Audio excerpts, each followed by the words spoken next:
day everyone! Today I will discuss what is rent in applied economics. So first is rent. Rent is a payment of a factor of production in excess of its opportunity. It is what is paid to any input in more than you would have had to pay it. So in economics, rent is the payment given to a factor of production that is higher than its opportunity cost. Opportunity cost means the value of the next best alternative. So rent is the extra payment a resource receives beyond what is necessary to keep it in its current use. So basically, ang rent sa economics daw is the extra payment nga madawat sa isa ka factor of production like land, labor, or capital. Meaning, mas labaw pa siya sa kinahanglan bayaran para magamit ang resource. Murag bonus siya kibali, bonus siya nga income because valuable ang iyang resource. So, for example, if a farmer rents a piece of land for 5,000, pero ang owner daw willing siya mag-rent it to 2,000. So, ang extra nga 2,000 daw is muna siya ang economic rent. So, according to Davis 1997, there are 4 types of rent in economics. Each type follows the main definition of rent but applies it differently. So, now the 4 types ka rents. So, first is the inframarginal rent. So, inframarginal rent, the term infra means below, and marginal refers to the last or least productive unit. So, inframarginal rent refers to the extra earnings received by units of a resource that are more productive than marginal or least productive unit.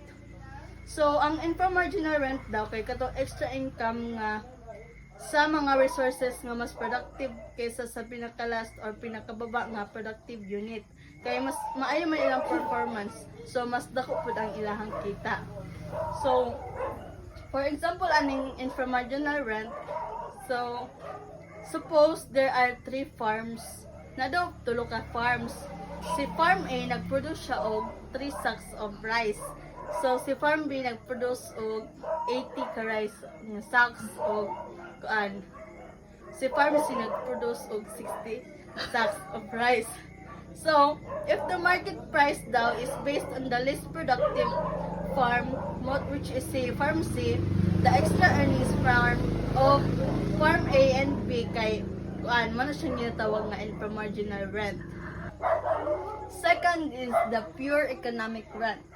Pure economic rent is any payment made to a factor of production that is fixed in supply. So, ang pure economic daw is the payment made to a factor of production that has perfectly fixed supply, meaning the quantity dili na siya mudako. So, ang pure economic kay nagabayad na siya sa resource nga fix ra ang supply, meaning dili na madungagan bisan unsaon pa nimo kuan. Amo ba? Bayad. Yes. So, for example, ana is kuan. Land in a famous beach destination can be rented at a very high price because there wala na sila limited amount nga available sa yuta. So, now third is the quasi-rent. So, quasi-rent refers to temporary earnings received in short run. So, temporary rin daw siya nga income, nga extra income earned in a short run because ang supply dili na siya dali-dali og adjust. So, kay temporary lang man ang extra income, mahitabo na siya sa short run lang kay dili dahil madungagan ang supply. So, for example, ana sa quasi-rent is kuan kanang if naa daw mga concert or mga event sa laing lugar, ang mga hotel ana kay sila ang nagapataas na sila og presyo sa kuan, kanang nagataas og pa-rent sa mga hotel kay daghan man og mga visitors, mga bisita.